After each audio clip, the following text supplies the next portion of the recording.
técnicas, muchas técnicas. Entonces es un trabajo que realmente es elaborado, es muy elaborado. ¿Por qué? Digamos que el final, cuando uno ve una obra de grabado, es como si vieras un cuadro, ¿no? Que ha costado tanto trabajo, quizá como un cuadro. Nada más que tiene la característica de que es una obra múltiple, es un original múltiple. Entonces, la elaboración de un grabado requiere ciertas características, ¿no? Que van a darte como respuesta una serie de estampas y todas deben de ser iguales, vamos a llamarle así. Sin embargo, todas son cada una de ellas son originales.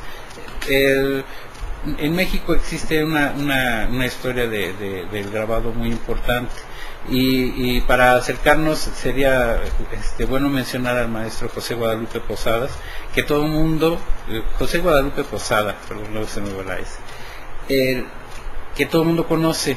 Generalmente en las panaderías, en Día de Muertos, es uno de los más recurrentes, ¿no? Artistas.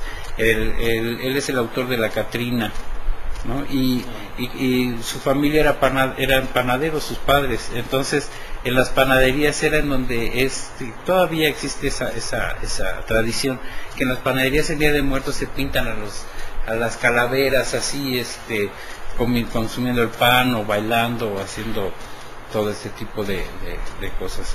Y él de alguna manera hace un registro de la historia de México. Es muy interesante ver la obra de José Guadalupe Posada, porque plantea la forma en que se vivía ya desde antes de la revolución, luego en la revolución en sí y después de la revolución. Él hace un registro de la forma de vida en aquel entonces, y de hecho muchas de las revistas que él ilustró eran así sobre poesía, cómo acercarse a la gente. Había de esa misma revista hacían cuestiones sobre cocina, sobre muchas cosas, rescataban poemas y todo.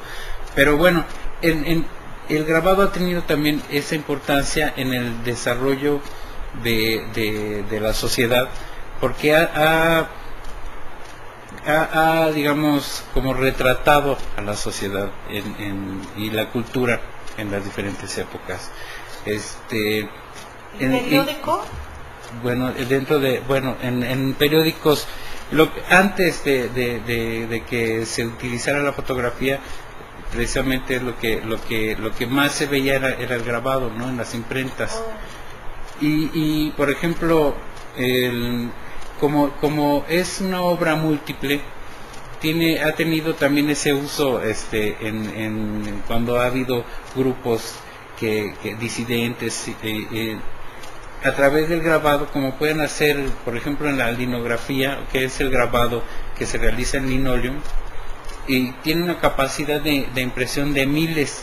Entonces ellos hacían sus panfletos, muchos de los panfletos y de representaciones de la situación eran a través de este medio. Entonces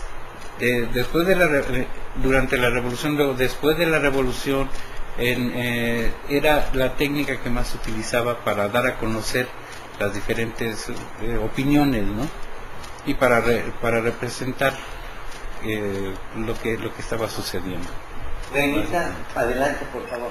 Maestro, a mí me gustaría saber un detallito. Original múltiple. ¿Qué es eso? Bueno. Entonces, nos acaba de hablar de original múltiple. Sí, así es. Y según quiero entender, hay en cierto momento la estampa o el grabado dejó de ser de utilidad, ¿cómo se diría? Útil, y se volvió artística. Son dos preguntas. Original múltiple, y cuándo se volvió artístico el grabado, porque ya habíamos visto que se grababa en tela, que si en periódico, que si para hacer panfletos, que si, o sea, para grabar la Biblia, yo creo, Así es. como método de impresión, pero en cierto momento se volvió artístico. ¿Cuándo fue esto? ¿Y qué es un original múltiple? ¿Y cuántos originales múltiples pueden existir? ¿Y cómo vamos a saber si esto es cierto o no es cierto? O si es el bueno o es el malo, o todos son buenos. Muy bien. Bueno, el original múltiple, el grabado artístico tiene esa cualidad de ser un original múltiple porque va numerado y seriado y va firmado directamente en la misma estampa por el artista. El hecho de que sea un original es, como comentaba, se realiza en una placa y la placa la realiza directamente el autor, ¿no?